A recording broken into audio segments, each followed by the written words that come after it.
3, 2, 1. You ready? You're listening to the Real Pineapple Podcast Network.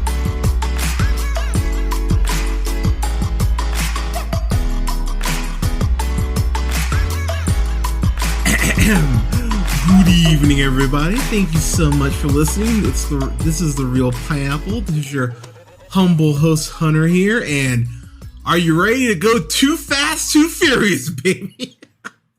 Whoa! We are reviewing 2Fast, 2 Furious, and my God, I am so happy I get to review this. Oh God, I'm so happy we're on Fast 9 already. I can't believe they've been making these movies for this long, but this review won't be too long because I'll be honest, this is probably the most, I don't want to say hilarious unintentionally out of all the films, but to be honest, it might be unintentionally the most hilarious out of all the films. So I have to give my friend Nathan credit over at Mission Impossible. I have to give him a lot of credit, but I have to give him a lot of credit in the sense because I didn't know that the movies weren't all that there was. I didn't know that there are like preludes in between Fast and Furious to link to 2Fast 2 Furious, in between 2Fast 2 Furious to get us to Fast and Furious 4.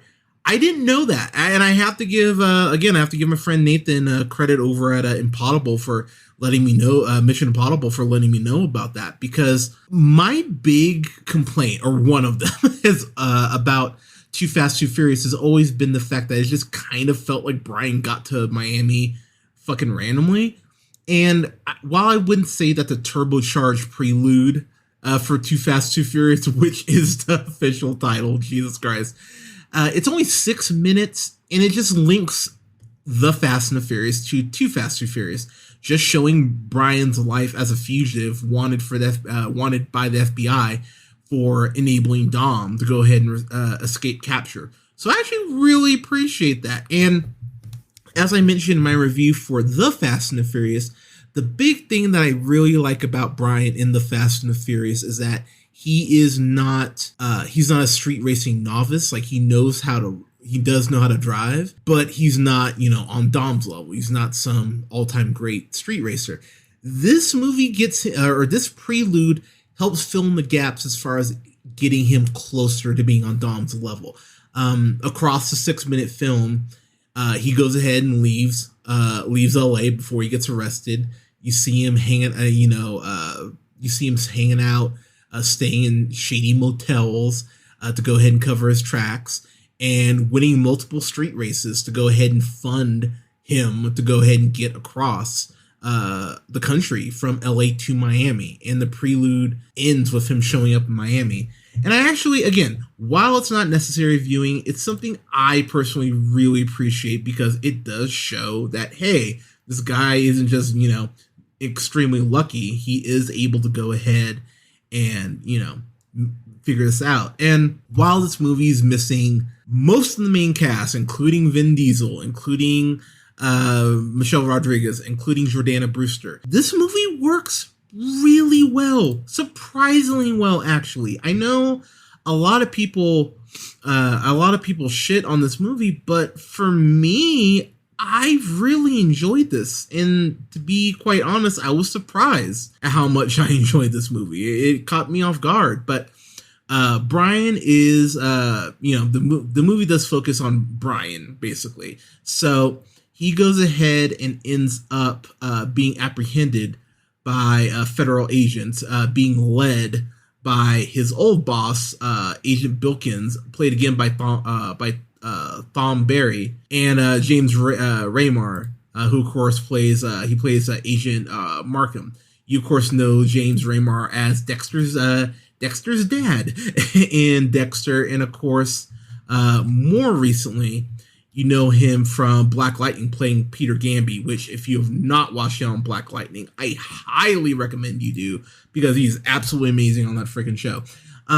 But this movie, even more so, I would say, than the first one, is probably a better paced film, because you do have the pleasantries out of the way. We have established the world. We know this is about street racing. We don't really need to spend much more time establishing shit outside of that. And so for me, this is just a little better paced. The plot and script aren't as good, but I found myself being more engaged by it from start to finish. This also is directed by John Singleton, who we miss you. We really miss you, John Singleton.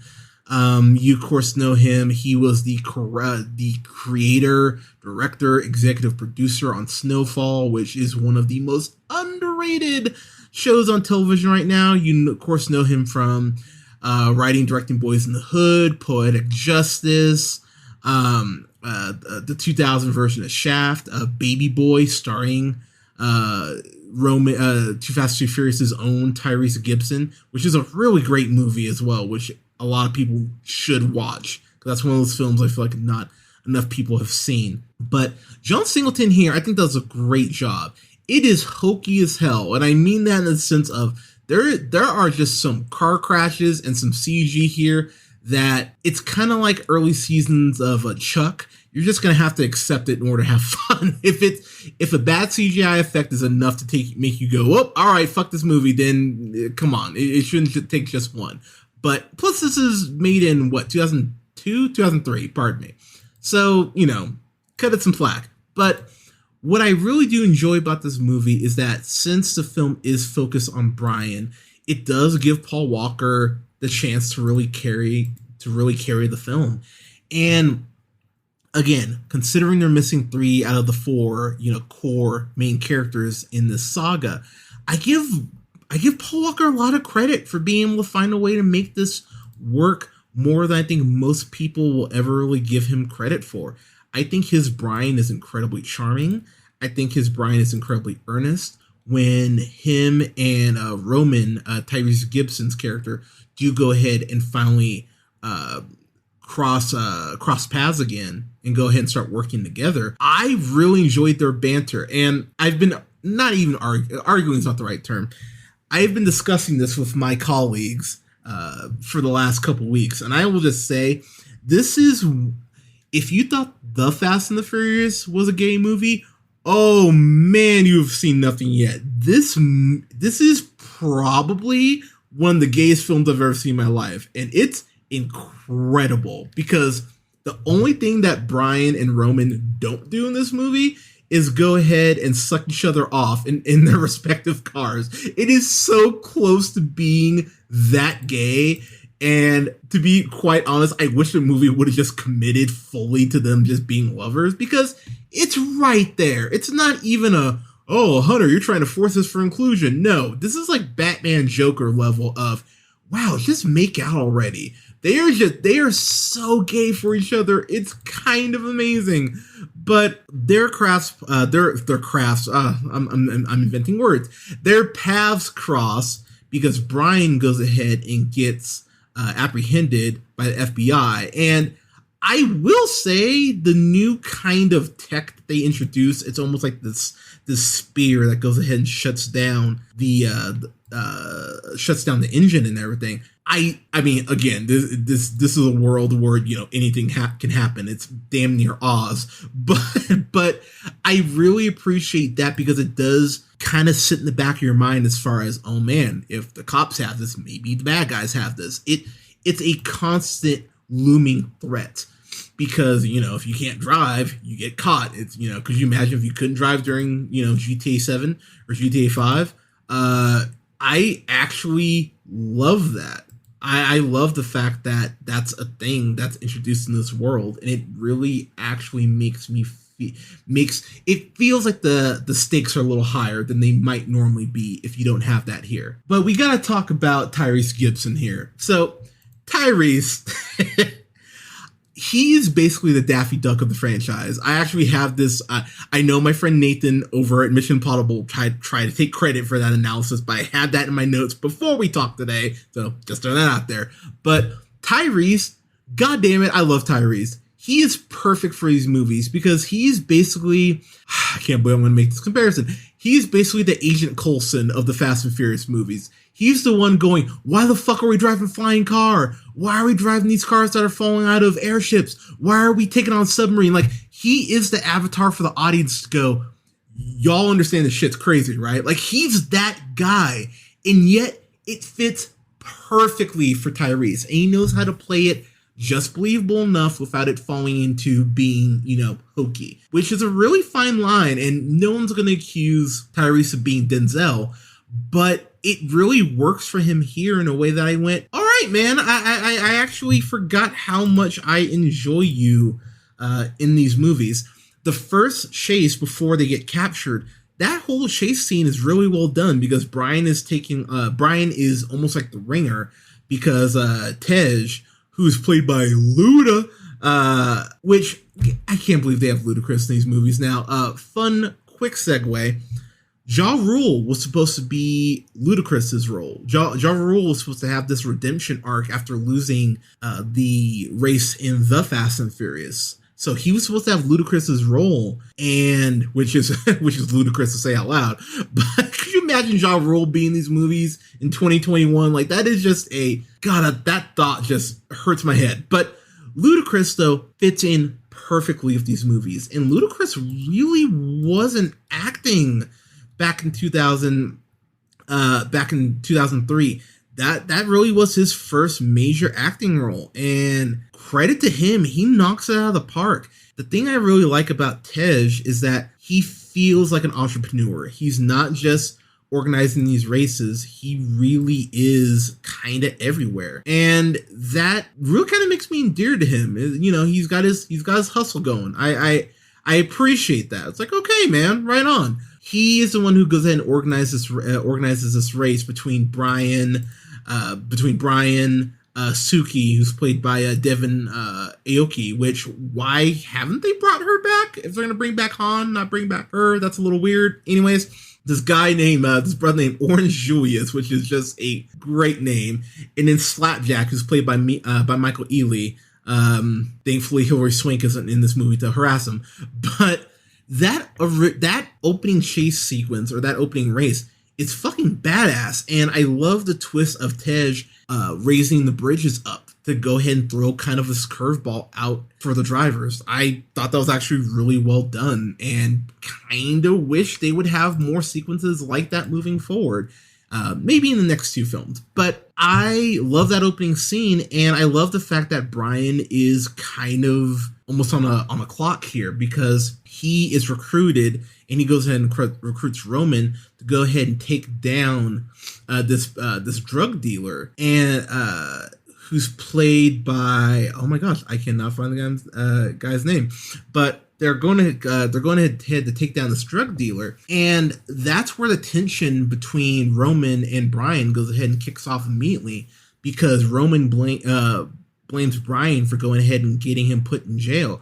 And I really appreciate the fact that Brian tells him, you made your own choice. Don't blame me. For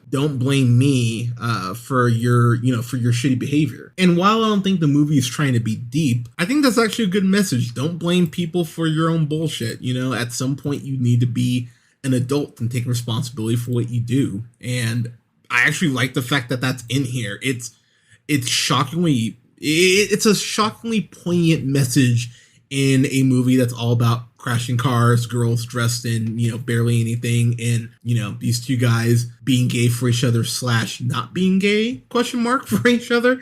But I love the fact that the whole opening confrontation between Brian and Roman, Agent Bilkins flat out says, like, all right, man, I'm gonna let you guys work it out. And Roman goes ahead and tackles Brian's ass and is trying to beat the shit out of him. Now, here's one thing I will say for Brian. While I really honestly love Paul Walker's portrayal of Brian in these films across the board, and while I love, Tyrese, Daffy Duck Gibson, they cannot fight for shit. When they start fighting each other, it's a bunch of rolling around. It's like when you're play fighting when you're 5. They don't know how to fight whatsoever. Brian gets him in a headlock, kind of almost like a guillotine. It's the weakest ass looking guillotine. I've watched a decent amount of MMA, and that guillotine just looks soft. Now, you could argue, yes, he's keeping it soft because, that's his friend and he wants to recruit him. It still is one of those things I went, yeah, this guy is punching you in the side. You might want to tighten this up a little bit. Eva Mendes, outside of Suki, is probably the character that confuses me the most that she has not been brought back into the films. She plays Monica Clemente, and she is a informant who is working on the case that Brian and Roman are working on. And it is just one of those things I went, why? Like, why is she not back? Because her and Brian have really great chemistry. And I will say it does make me laugh that, Brian goes, oh, I clearly cares about, I love Mia. Oh, even Mendez, never mind. Who's that bitch I was talking about? just Mia is never even mentioned. And I get that they're not in the film, but he moves on quick. Like, oh, all right, well, fuck her then.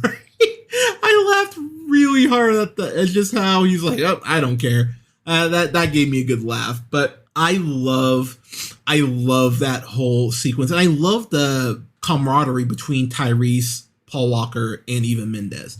Roman at multiple points, as even telling, is calling Brian on his bullshit, which is another thing I adore. But he flat looks at him and goes, you're checking out Monica. And he goes, no, I'm not. You're checking her out, man. No, I'm not. You're checking her out. All right, maybe I was. Like Roman just has to ask Brian twice to go ahead and just get him the break. There's this scene where Monica and Brian are in the car together and Brian's driving. Monica's kind of talking shit to him. So Brian kind of looks over at her and he's just staring at her while he's driving. And it cuts to the car. You see the speed going up, 80, 100, 120. And they're not breaking stare. They're not breaking their stare from each other.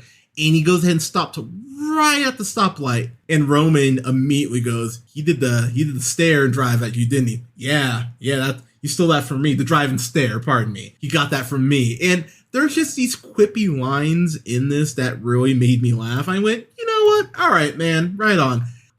There's really not a whole lot to even break down from this, and which is why, for a review, it's like, well, okay, this exists. As the movie does go on, I did appreciate the way that it feels like the walls are closing in. I actually really appreciate the way that it feels like the walls are closing in, because Brian and Roman are running out of time to go ahead and bring down this drug dealer, and at the same time, they're getting paranoid to the sense of, hey, maybe the FBI screws us here, because Brian is only doing this job so that he doesn't go to jail, since they went ahead and caught him. So it makes sense that they would want to go ahead and have an escape plan just in case, shit goes south. So there are multiple balls that are being juggled here. There are multiple things that are being handled here at once, and yet I think the film does a really good job of handling all of it at once, which, again, go figure.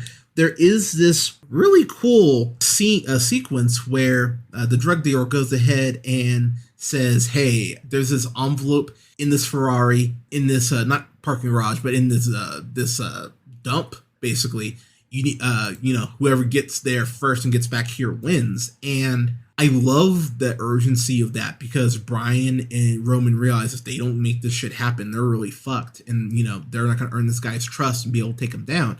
I really appreciate that sequence and the insanity of it, the recklessness in how that scene is portrayed. There is a guy who's trying to get to where Brian and Roman are getting, and they're all obviously racing to get there. And this guy's car, he gets flat out killed. He gets caught under the semi, and his car is just destroyed. They don't show blood and guts, obviously, because it's PG-13. But this man is crushed under the wheels of a fucking semi.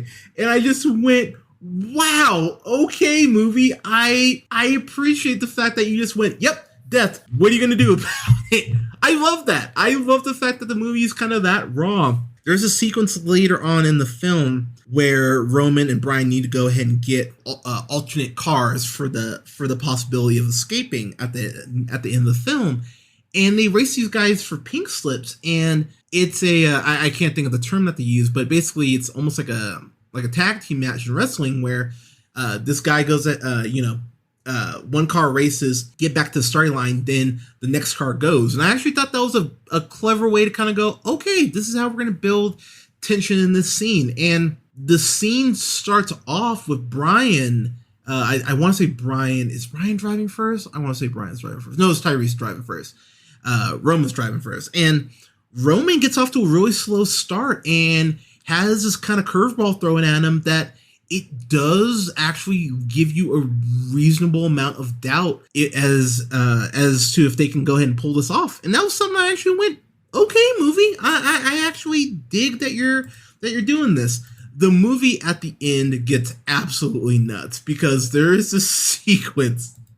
There's a sequence where they're being chased by the cops, by dirty cops, and they go ahead and basically consolidate probably, and I'm probably way lowballing this, consolidate probably about 150, 200 street car racers. They go in this garage, they switch cars in the garage to go ahead and get away from the cops, to go ahead and attempt to save Monica. That whole sequence, it's really clever, it's very colorful, and it's really well done, it's really well filmed. And it was something I really went, God damn it, I really dig this. And even though Vin Diesel, Jordana Brewster, and Michelle Rodriguez aren't in this, you do feel the sense of camaraderie. You almost feel a sense of, what's the word? Family. There you go. You feel a sense of family in this film, even though you don't have 3 of the 4 main actors who were in the first one in this, which is weirdly impressive. Of course, we have to talk about the fact that while this movie doesn't jump a shark, this movie damn near jumps a boat because Brian and Roman go ahead and drive this car off a dock to go ahead and crash into the evil drug dealer's boat. I mean that's weirdly hilarious to me. And of course, no blood, no concussion. They're able to go ahead and take down the bad guy because why wouldn't they be able to? But I genuinely have so much fun with this movie. And at the end of the day, because I know people go, what's the difference between something like this and, Transformers? Let me just say. The thing about Transformers is I don't feel like my intelligence is just being disregarded in the way that these films do. Because at the end of the day, a movie can be fucking stupid. There's no issue there. But a movie has to entertain you. And those Transformers movies outside of Bumblebee have never entertained me. I've been entertained with these, with the exception of Tokyo Drift, really since the beginning. And again, I just rewatched these over the last couple weeks with my partner, and we've had a blast watching these. Again, are they dumb? Abso-fucking-lutely. But are they fun? Abso-fucking-lutely. As far as a grade, this isn't as good as the Fast and the Furious, I will say, because the camaraderie between the 4 leads, it's better here than it is between Brian, Roman, Eva Mendes, and Ludacris, and others. But I really like the way they explain Brian, getting him back to being a cop, kinda, sorta. I really enjoy where the film leaves off. James Remar and Roman and Brian really all are giving each other shit, and Roman, rightfully so, doesn't like cops. Shocking. A black guy doesn't love cops, the hell you say.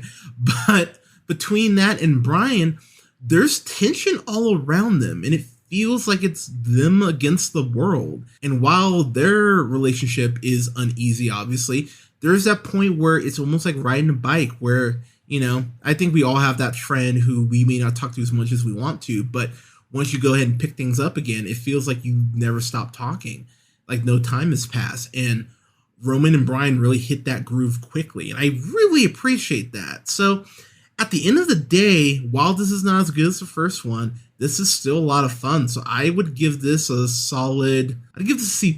I'm going to give this a B-. I think if I'd seen this at an early matinee today, I'd go, yeah, that was fun. Yeah, B- for me. But everyone, 2Fast2Furious, what did you think of it? What is your favorite Fast and Furious film? I'm going to ask that at the end of all these reviews, but what is your favorite Fast and Furious film? Let us know in the comments. You can follow yours truly on the Twitter at JHunterRealPineapple. You can follow Scott on Twitter at Nearman1st.